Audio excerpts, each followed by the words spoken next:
Aim right, achieve big at KR Mangalam University. 40 minute का interview केवल एक मुद्दे पर था, इस बिल के ऊपर, और होम मिनिस्टर ये इंटरव्यू दे रहे हैं। तो इसका मतलब प्राइम मिनिस्टर इससे पहले बिहार की रैली में इसकी बात कर चुके हैं। तो इसका मतलब साफ है कि सरकार के एजेंडे में इस वक्त चुनाव में जाते हुए ये कानून सबसे ऊपर है। तो केवल माहौल बनाने के लिए है या वाकई ये कानून बनाने की भी तैयारी है? देखिए, वैसे तो जनसंघ की स्थापना से भारतीय जनता पार्टी भी छोड़ दें, लेकिन कम से कम नरेंद्र मोदी के शासनकाल में कुछ भी माहौल बनाने के लिए नहीं आता है। और जैसे ही ये वाला भ्रम होता है कि माहौल बनाने के लिए आया है, तो माहौल बन जाता है और वो हो जाता है। और इस देश में 370 कभी हटेगा, इसकी किसी ने कल्पना नहीं की थी। हर कोई कहता था कि संभव ही नहीं है भाई, कौन जाएगा उस पर हाथ डालने। देश में 20% मुस्लिम आबादी है, सीधे सीधे वोट बैंक है, किसका दिमाग खराब है उसके साथ चला जाएगा। अच्छा, आप कर कैसे लोगों, इतनी तो मुश्किलें हैं, लेकिन इन्हीं अमित शाह ने करके दिखा दिया था। सवाल इससे आगे का अब खड़ा हो गया है। नंबर जुटाना ये भारतीय जनता पार्टी, एनडीए, उनकी चिंता है। अमित शाह गृह मंत्री हैं, वो करेंगे, नरेंद्र मोदी प्रधानमंत्री। देश के सामने ये सबसे बड़ा मुद्दा नहीं हो गया है।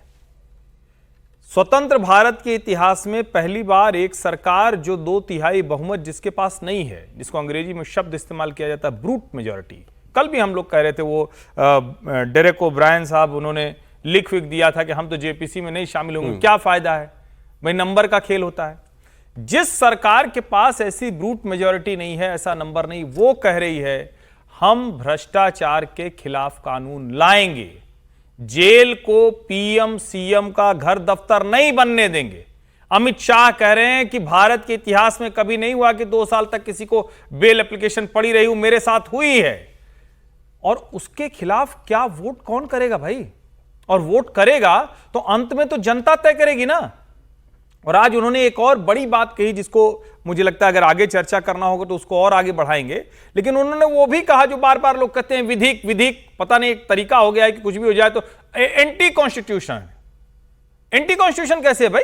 2 साल की सजा होने पर कुर्सी जाती है तो वो एंटी कॉन्स्टिट्यूशन है।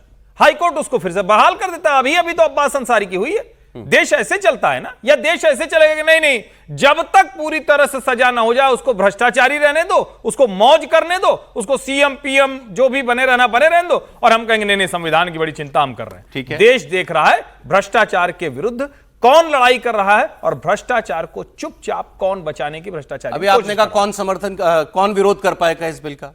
क्यों नहीं करेंगे विरोध? कांग्रेस पार्टी कह रही है कि भाई ये बिल तो है, ये बिल चुनी हुई सरकारों को एजेंसियों के दम पर गिराने के लिए लाया गया है। भाई उनके पास अपना आधार है इस बिल का विरोध करने का। सरकार इसको बना रही है करप्शन का मुद्दा तो करप्शन ही है ना। आधार तो पार्टियां ले आएंगी, भाजपा अपना तर्क देगी, कांग्रेस और दूसरी पार्टियां अपना तर्क देंगी, लेकिन मूल मुद्दा क्या है? मूल यह है कि भाई देश में कोई भी व्यक्ति अगर भ्रष्टाचार में फंसता है तो वो अपने पद पर नहीं रह सकता, सरकारी नौकरी में नहीं रह सकता, किसी भी जगह नहीं रह सकता।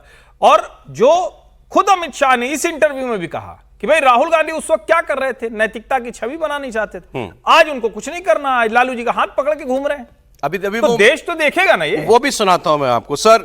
लेकिन आपने कहा माहौल बनाने के लिए नहीं है, सरकार लाई है तो भ्रष्टाचार पर देश के सामने मैंडेट लेने की कोशिश है। नहीं तो इसको पास कराने का भी बंदोबस्त किया होगा। पूरी कोशिश करेंगे, पूरी कोशिश नहीं करेंगे तो अगला चुनाव इसी मुद्दे पर होगा। सर आप बताइए, सिर्फ माहौल बनाने के लिए या पास कराने के लिए? और पास कराएंगे तो कैसे कराएंगे? 70 सांसदों का साथ कहां से आएगा? और देखो, राजनीति में जो भी सरकारें कदम उठाती हैं, वो सफल हों असफल हों, वो माहौल तो बनाने के लिए बनाया जाता है उससे।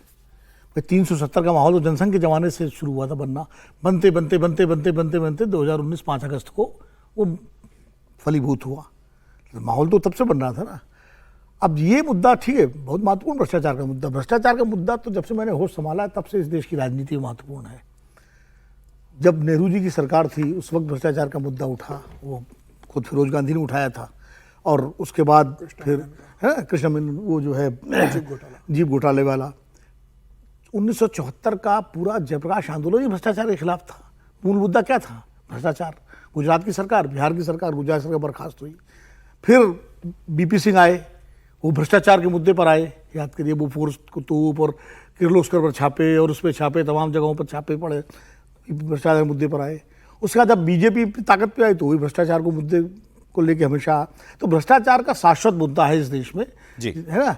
और ये सरकार भ्रष्टाचार के प्रति यदि वाकई गंभीर थी तो 2014 से लेकर 2019 तक जिनके पास ब्रूट मेजॉरिटी थी, जिसको अर्जी कह रहे हैं, जो ब्रूट मेजॉरिटी 283 प्लस एनडीए 352 के आसपास था, और फिर 303 प्लस एनडीए मिला के 393 तब है 393 तब ब्रूट मेजॉरिटी, तब ले आते बिल, आराम से पास भी हो जाता और झंझट ईमानदारी भी समझ में आ जाती।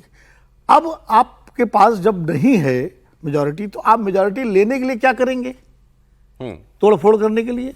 उसमें कौन से पर्दे के पीछे डील होगी, उसमें क्या आश्वासन होंगे, क्या सियासी चालबाजियां होंगी कि नहीं होंगी?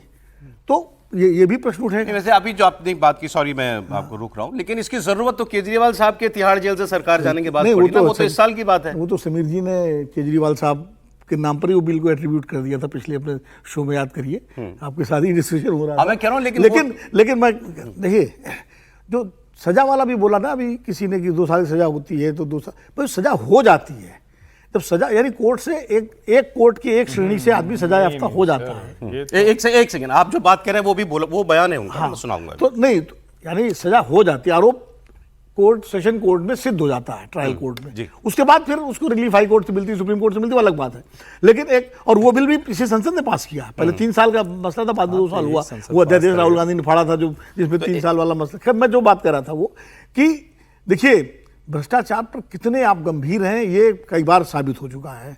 आज सारे दिन पर दागी नेता थे, सब आपके साथ हैं और सब साफ सुथरे हैं। तो ये इसकी क्या मैं इस बिल के पक्ष में हूं, लेकिन कुछ सेफगार्ड के साथ। फिर यह भी तय हो कि जो एजेंसी मुकदमा करेगी, अगर व्यक्ति छूटता है 2 साल 3 साल बाद, तो उस एजेंसी पर कार्रवाई होनी चाहिए। अभी आपने कहा कि कहां से लाएंगे ये नंबर, तोड़फोड़ करेंगे, भाई कुछ तो करना पड़ेगा ना। भाई प्रलोभन दिया जाएगा, तोड़फोड़ की जाएगी, कुछ तो वो भी कहां से आएगा? सियासी सौदेबाजी तो होती है। पहले नंबर की बात कर लेते हैं फिर आगे, क्योंकि वो बिल के प्रोविजंस और उसके खिलाफ क्या और उसके समर्थन में क्या तर्क दिया गृह मंत्री ने, वो आगे हम लोग बात करेंगे। क्योंकि लेकिन उन्होंने खुद कहा कि 2/3 की जरूरत है, और 2/3 सच बात है कि सरकार के पास नहीं है। मैंने आपको बताया लोकसभा में उनको एनडीए के इस वक्त जितने घोषित साथी हैं उनके अलावा 69 सांसदों के समर्थन की जरूरत है। अब इसमें वाईएसआर के 4 आप जोड़ लीजिए, समर्थन कर सकते हैं वो, इंडिपेंडेंट 7 हैं, उसमें से 4 भी आप जोड़ दीजिए तो भी 61 सांसदों की जरूरत पड़ती है। बीजेडी का मुझे मालूम नहीं रुक गया है। साहब तो जेल, भ्रष्टाचार के आरोप में जेल में रहे। अब ये 60 सांसद भी और कहां से आ जाएंगे? ऑपोजिशन में अगर आप देखें तो ठीक आप कह रहे थे 99 कांग्रेस के हैं, समाजवादी पार्टी के 37, तृणमूल कांग्रेस के 28, डीएमके के 22। इनमें से कोई टूटेगा क्या? शिवसेना यूबीटी के 9 हैं। शिवसेना यूबीटी क्या साथ दे देगी सरकार का इसमें? एनसीपी पवार साहब की जो है उसके 8 सांसद हैं, फिर उसके बाद लेफ्ट के 8, आरजेडी के 8, मतलब आम आदमी पार्टी जिसके नाम पे बिल आ रहा है उसके 3 है। कहां से आएगा ये नंबर? मतलब ऑपोजिशन, अगर इंडिया ब्लॉक टूटेगा तो कैसे?